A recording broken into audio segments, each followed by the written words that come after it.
Ang kwentong ito ay hango sa totoong buhay. Karanasan ito ni Oning. Taong 1998, Capiz.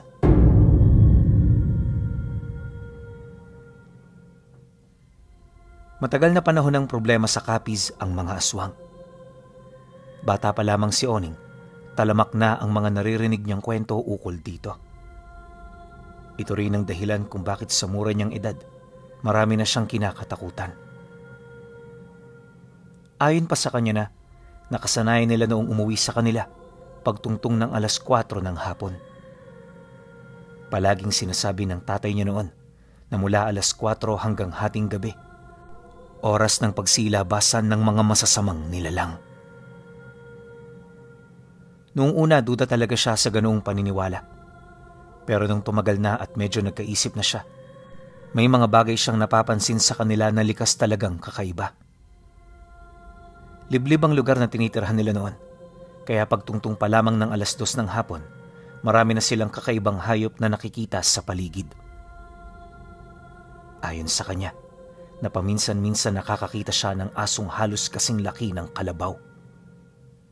Titigil ito saglit sa harapan ng bahay nila bago ito magpatuloy sa paglalakad. At kapag sumapit naman ang dapit hapon, may mga nakikita siyang matatangkad na taong nakaupo sa mga punong kahoy na nasa madidilim na parte. Kung hindi nananabako ang mga ito, nagpapagpag ito ng kanilang katawan. Hindi niya maisip kung anong uri ng mga nilalang ang kanyang nakikita noon, gawa ng masyado pa siyang bata para makaunawa. Pero pagtungtong niya sa tamang edad, dito siya nagkaroon ng kakarampot na kaalaman pagdating sa mga ito. Yung tatay niya kasi, hindi malihim sa kanila. Basta kapag nakikita nitong may mga bagay na pumupukaw ng kanilang atensyon, agad yung nagpapaliwanag. Hindi mahalaga kung maniwala sila.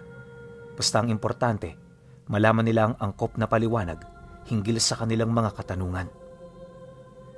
Pero sa kabila nito, may mangilan-ngilan pa rin sa mga kapatid niya ang hindi gaanong kumbinsido.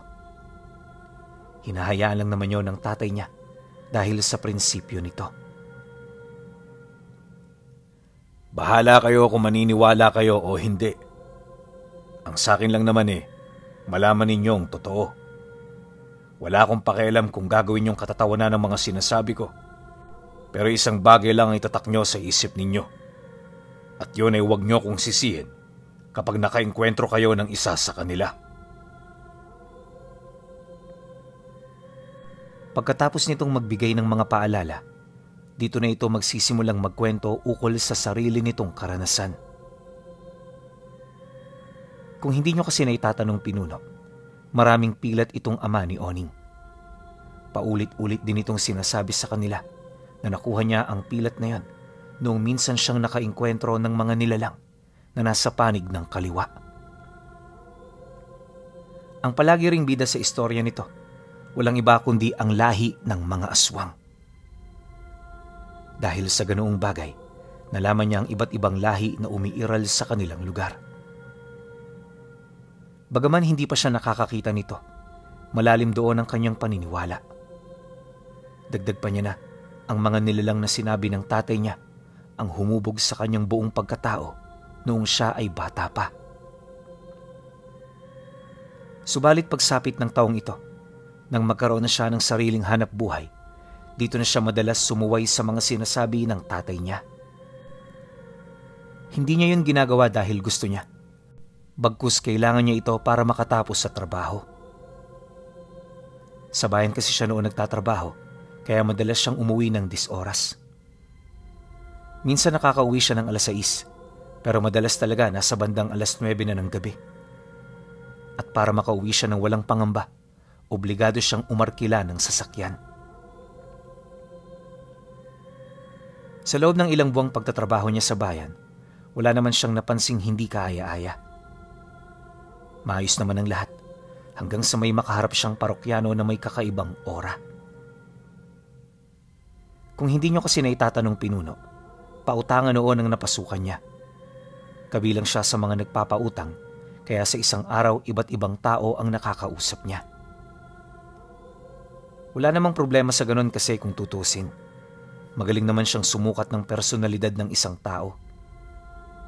Ang kaso lang, nung nakaharap niya yung lalaking umutang nung hapon, bigla siyang kinilabutan. Habang kausap niya ito, nanindig talaga ang kanyang balahibo. Bukod sa garugal nitong boses, bawat salita na lumalabas sa bibig nito, parang isang malaking pagbabanta. Yung tipong kapag hindi mo siya pinaunlakan, may kalalagyan ka. Sa loob ng ilang minuto nilang pag-uusap, nalaman niya na kaya ito mangungutang ay dahil sa gusto nitong makapagpatayo ng isang malaking bahay-imbakan sa bayan. Nasa sentro ito, kaya nangangailangan siya ng malaki-laking halaga. Dagdag pa nito na, babayaran naman niya ang uutangin niya, kaya wala itong problema. Ngunit nang marinig niya ang mga pangungumbinsi nito, medyo nagduda siya. Sa tagal kasi niya sa serbisyo, hindi niya maipagkakailang-ilang beses na siyang nakatagpo ng mga ganoong uri ng tao. Tipikal na dahilan din ito ng mga mangungutang upang sila'y pagkatiwalaan. Ang ginawa niya, imbis na pagbigyan ito, inabisuhan niya itong bumalik o hindi naman kaya'y magbigay ng ilang detalye ukol sa mga iba nitong ari-arian. Mariin din niyang inilahad, hindi siya nagpapautang sa mga taong walang kapasidad na magbayad. Dagdag pa niya na, ano naman ang gagawin nito sa imbakan kung wala naman pala itong ibang negosyo. Nang marinig naman ng lalaki ang kanyang sagot, bigla naman itong ngumisi habang nagsasalita. Imbakan nyo ng mga huli namin. Sigurado ka bang hindi mo ako pagbibigyan? Alam mo, ayoko sa mga taong walang pangunawa sa kailangan ng kanilang kapwa. Sige ka, ikaw din. Baka matulad ka sa mga nauna.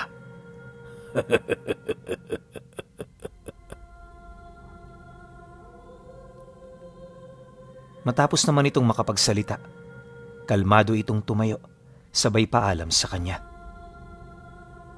Hindi na ito nangulit. Sa halip nagpaalam na lang ito na babalik siya kinabukasan. Bibigyan niya si Oning ng tsansa dahil sa nakikita naman niyang matapat lang ito sa gawain niya. Pagkasambit nito ng mga katagang yan, umalis ito nang hindi na hinihintay ang mga kasagutang magmumula sa kanyang bibig. Nang marinig naman niya ang sinabi nito, nagpatuloy lang siya sa kanyang ginagawa. Hindi na rin niya pinansin ng lalaki dahil sa isip-isip niya, baka katulad lang din ito ng mga nauna na gustong manloko sa kanila. Ngunit pagsapit ng sumunod na araw, bumalik ito para muling magtanong. Pagpasok pa lamang nito sa opisina, pansin niyang parang ganado yan, animoy meron itong inaasahan mula sa kanya. Subalit hindi pa man ito nakakaupo, dito niya na ito sinalubong sabay wika rito ng, "Pasensya na, pero hindi ko aprubahan ang gusto ninyo. Wala kayong maipakitang patunay kung paano niyo ito mababayaran. At dahil dyan, hindi ko maaaring isaalang-alang ang kaligtasan ng pera ng aming kumpanya. Sa iba na lang kayo lumapit. Baka mapagbigyan nilang kahilingan ninyo." Nang marinig ito ng lalaki, imbis na sumagot ito na pangisi na lamang to. Pagtitigan naman nilang dalawa, dito na ito mahinahong nagwika sa kanya. Walang problema para sa akin. Dito kawalan. Pero para sa'yo, buhay mo rito ang nakataya. Magtatanong ulit ako sa mga kasamahan mo rito. At baka sakaling hindi sila kasing higpit mo. Pagkasambit nito ng mga katagang yan, agad naman itong dumistansya. Duman pa ang mga araw, laking gulat na lamang niya nang malaman niyang nakakuha ito ng utang sa isa sa kanyang mga kasamahan. Ang rason nito sa kanya, masyadong nakakatakot ang lalaki para tanggihan. Yun bang parang may masamang mangyayari kapag hindi niya sinunod ang mga bagay na gusto nito? Nang marinig naman yun ni Oning, tumahimik lang naman siya. Hindi na niya piniling sumagot gawa ng maging siya man naramdaman ng ganoong presensya. Ang pinagkaiba lang nilang dalawa, pinangibabawan niya ito habang ang katrabaho niya piniling sumunod sa nais ng mangungutang. Matapos naman nilang mag-usap, nagpatuloy ang kanilang trabaho na parang walang nangyari.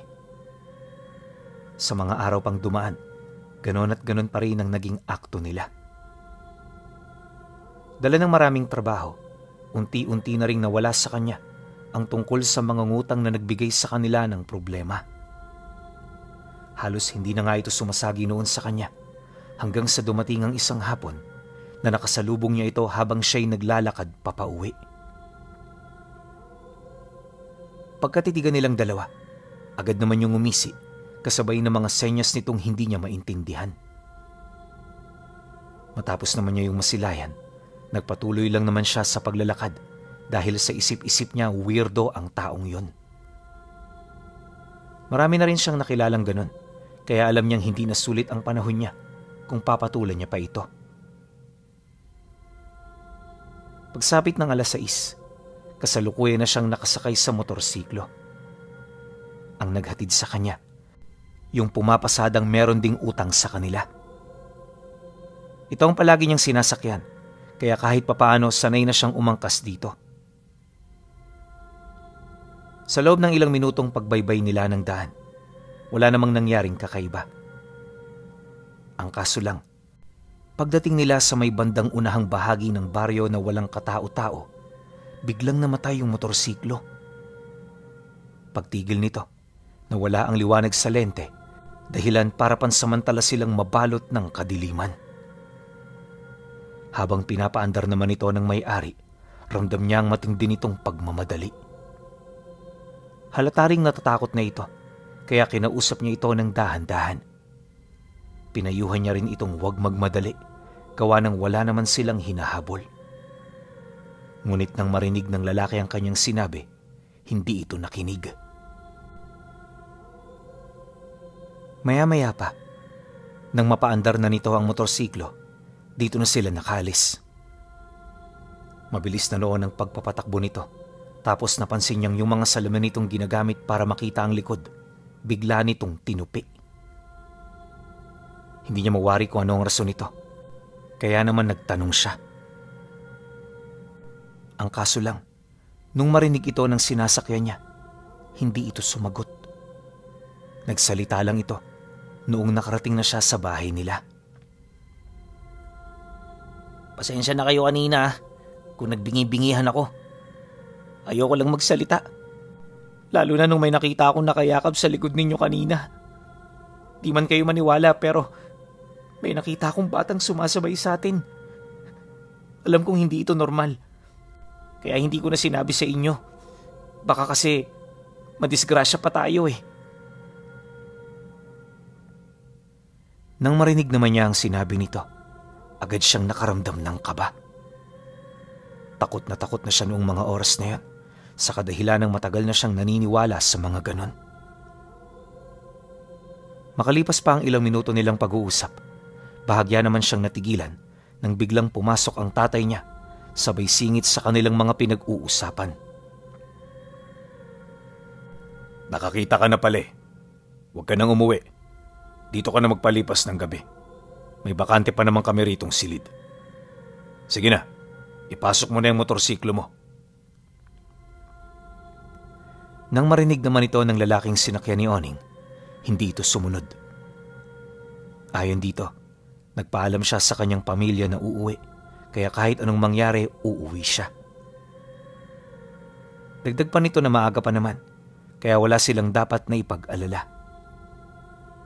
Matapos nitong magwika, agad naman yung umalis.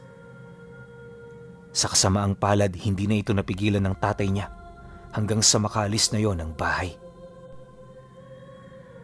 Paglayo naman ng lalaki, napatanong siya sa tatay niya ukol sa ibig nitong sabihin. Maging siya man kasi, hindi makapaniwala sa nagyaya ito ng taong hindi naman nila kakilala na manatili sa bahay nila ng isang gabi. Ngunit nang marinig ito ng kanyang ama, humawak lang ito sa kanyang balikat habang sumasagot sa kanya ng, dahil mamamatay siya, kaya pinigilan ko. Pero umalis pa rin, kaya hindi na natin kasalanan ng mga mangyayari sa kanya. Ngayon pa lang, Oning, maghanap ka na ng bagong masasakyan kapag uuwi ka. O kung wala kang makita, mas mainam na manatili ka na lang doon sa bayan.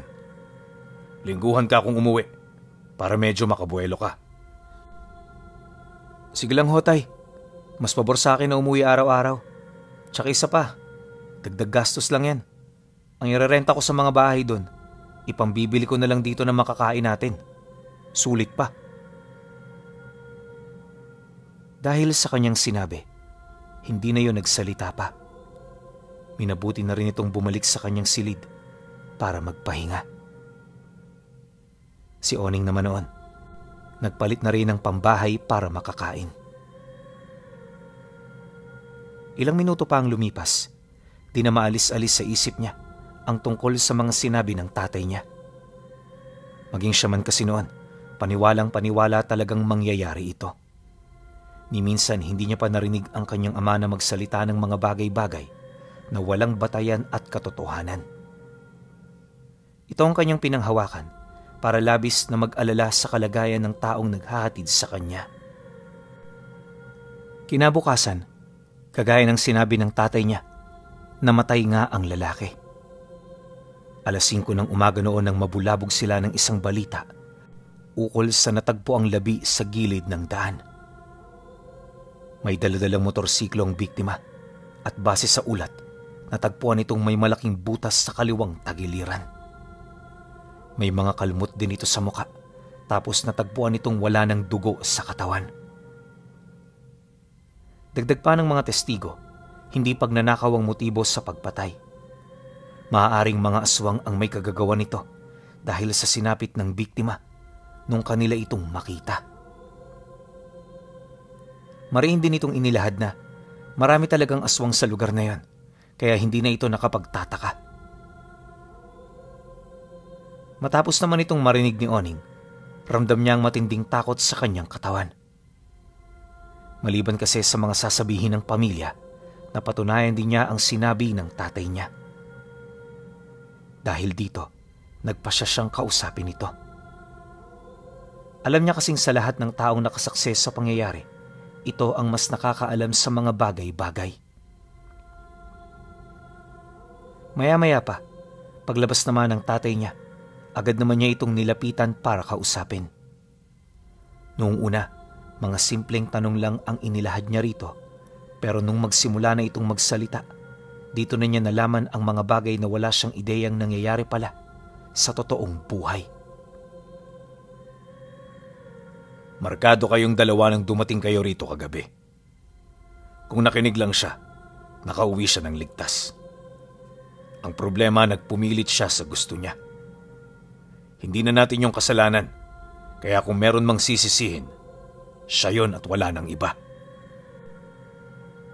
Pagkasambit naman dito ng tatay niya, bigla itong tumahimik na para bang may napansin ito sa katawan niya. Hindi niya mawari kung ano nakita ng kanyang ama, pero nasisiguro niya na seryoso ito. Ilang minuto pa ang lumipas, may kinuha itong parang dumi ng hayop sa may balikat niya. Pagsilay naman niya rito, nakita niyang may ibinulong doon ang tatay niya bago nito tinapon ang bagay na yon. Pagpang-abot naman ng kanilang mga tingin, bigla naman itong nagmura, sabay hilas sa kanya patungo sa loob ng bahay nila. Sa ginawa ng tatay niya, parang wala itong pakialam sa mga taong kausap nila. Maging siya man noon, takang-taka talaga sa biglaang pagkilos nito. Nang may sarado nito ang pinto ng bahay, agad siya nitong kinausap ng malumanay habang kitang-kita niya ang matindi nitong pag-aalala sa kanya. Bakit, tay? Ano ang problema? Bulong niyang tanong. Bakit hindi pa naalis ang marka ng katawan mo? May nakaaway ka bang katulad nila? Sigurado ako, anak, hindi ang taong yun ang pakay namang humabol sa inyo kagabi. Ikaw talaga ang minamanmanan nila. At sa maniwala ka man, binabalak nilang patayin ka. Matindi ang galit ng mga ito sa'yo at hinding-hindi yun titigil hanggat hindi nila nakukuha ang kanilang mga gusto. Dagdag pa nito na, para makaiwas wag na muna siyang umalis. Inabisuhan din siya nito na magpadala ng liham sa kanyang pinagtatrabahuhan upang hindi mag-alala ang amo nila. Pagkasambit naman ito ng mga bagay na yon, sumang-ayon lang naman siya. Alam niya kasing para ito sa ikabubuti niya, kaya hindi siya maaaring sumalansang sa mga kagustuhan nito. Matapos naman nilang mag-usap, may mga ibinigay na bagay ang tatay niya sa kanya.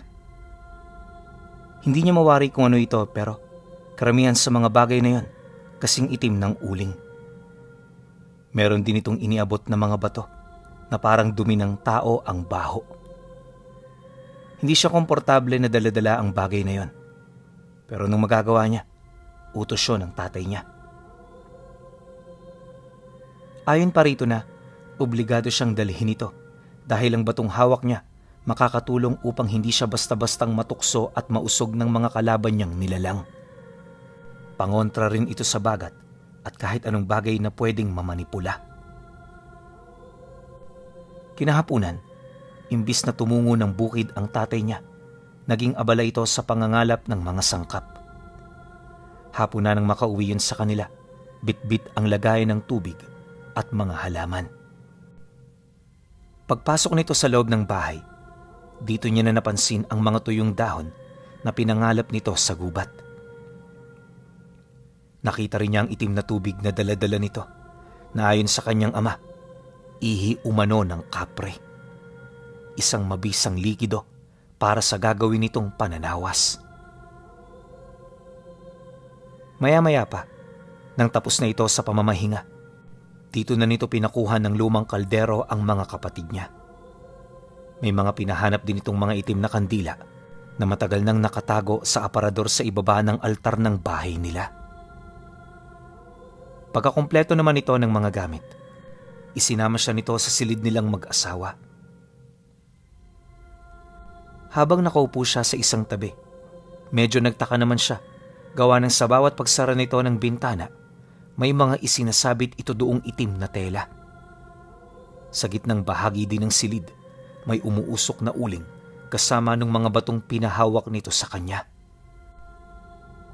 Nung dumidilim na ang silid, sinindihan na nito ang mga itim na kandila habang taimtim na nagdarasal. Si Oning naman noon, hindi naman nagsasalita habang maiging pinagmamasdan ang ginagawa ng tatay niya. Ilang segundo pa ang dumaan. Nang maihanda na nito ang mga sangkap, pinaluhod siya nito malapit sa kaldero. Inabot din ng ilang minuto ang pagpapausok nito bago ito nagpaikot ng kandila sa kanyang ulo. 7 beses umikot ang kandilang yun pinuno at sa bawat pagluha nito, ibinubuhos ng tatay niya sa ulo niya.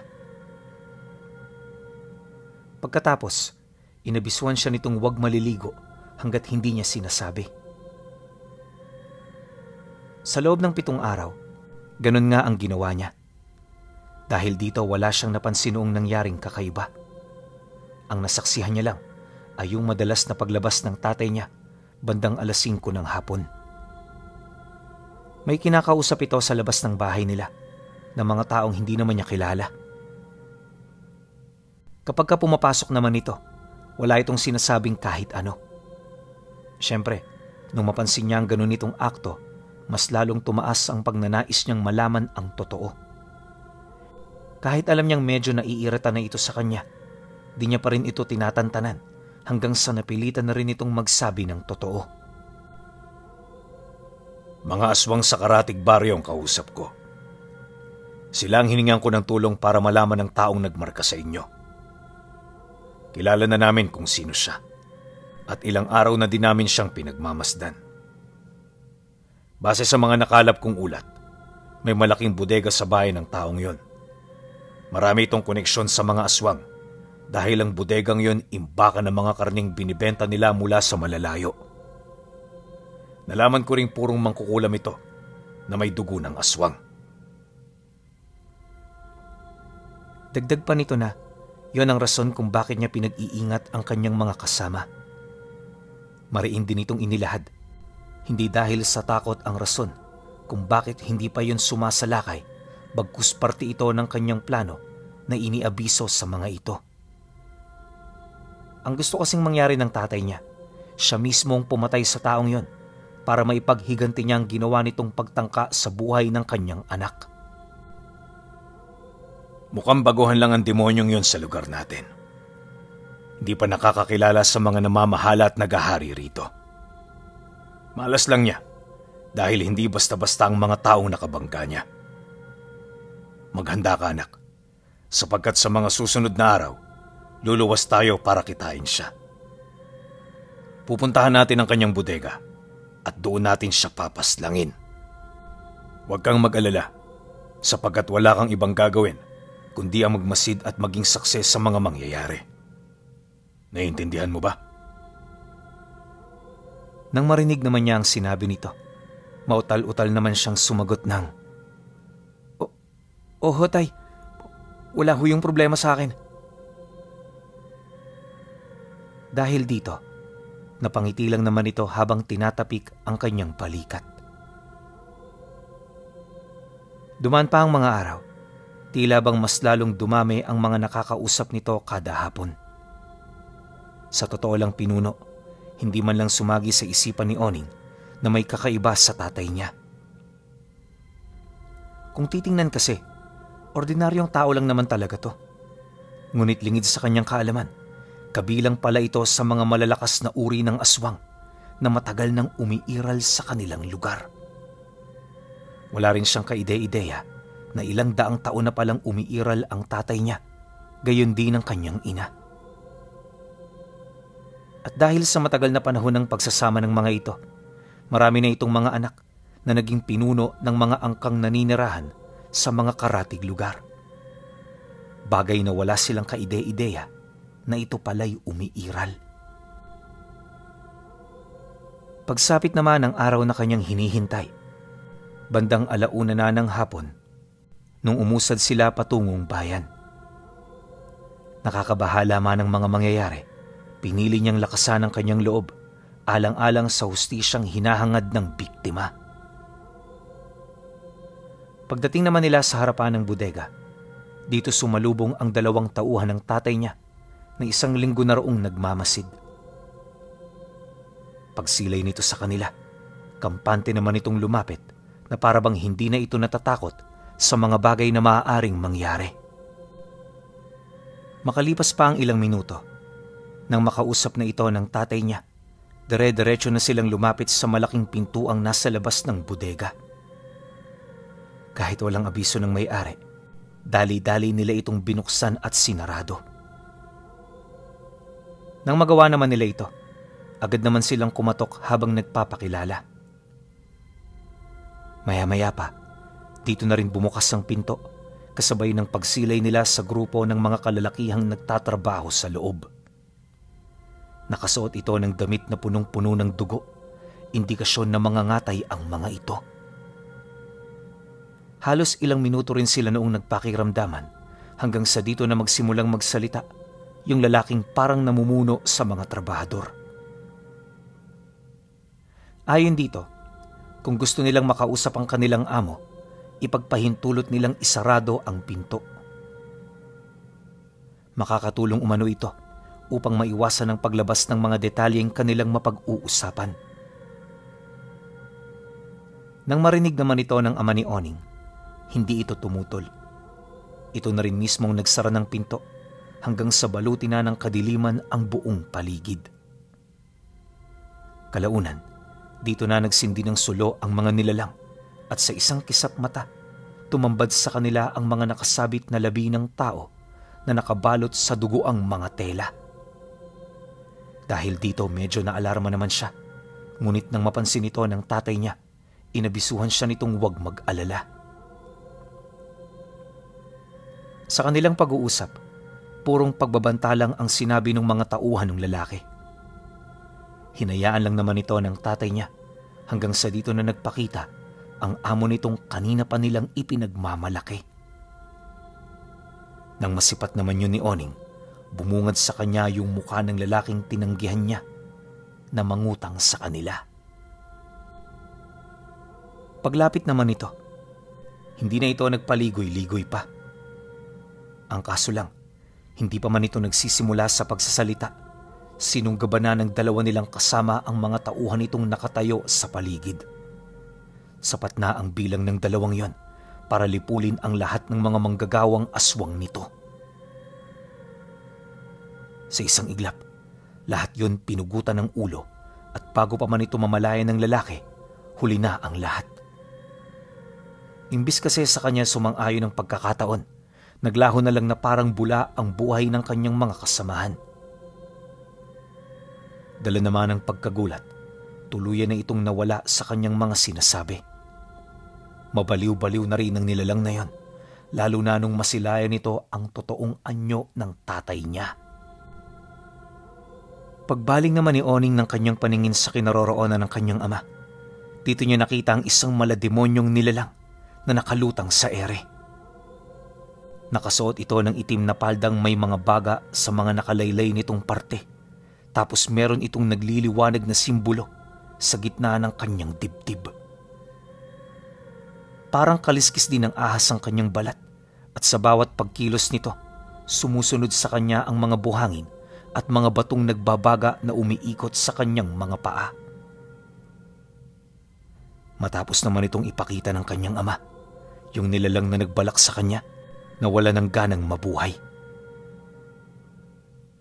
Dala ng matinding takot, hindi na ito nakapagsalita pa, ni nakatakbo papalayo. Yung parang sa sobrang takot nito, nablangko na ang kaluluwa at isip nito. Nang mapagtanto naman yon ng tatay niya, may hinahon nito roong lumapit habang nagsasalita. Ngayon may natutunan ka ng aral. Sa susunod mong buhay, bago ka mambiktima, siguraduhin mo muna. Isang malaking pagkakamali ang ginawa mo, kaya hinding-hindi ko ito mapapalagpas. Pagkasambit naman ito ng tatay niya, biglang nilamon ng apoy ang nilalang. Sa loob lamang ng ilang segundo, natupok ito na parang kandila kasabay ng pagtila ng kanyang mga sigaw. Nang tumahimik na ang paligid, nagbaba ng utos ang tatay niya na sunugin ang bodega. 1 taon mahigit din ang ginawa nitong pagtunton sa lahat ng kadugo ng lalaking nagbalak ng masama sa kanya. At lahat ng mga biktima ng kanyang ama, natagpo ang tinupok ng apoy ang kanilang mga labi. Magmula noon, hindi na ito nawala sa isip niya hanggang sa nagpasya na siyang lumipat ng bayan. Mahirap ang mapawalay sa mga magulang, ngunit hindi niya na ito alintana dahil alam niya na ang mga magulang niya ay kabilang sa mga naghaharing pamilya ng aswang sa buong Capiz.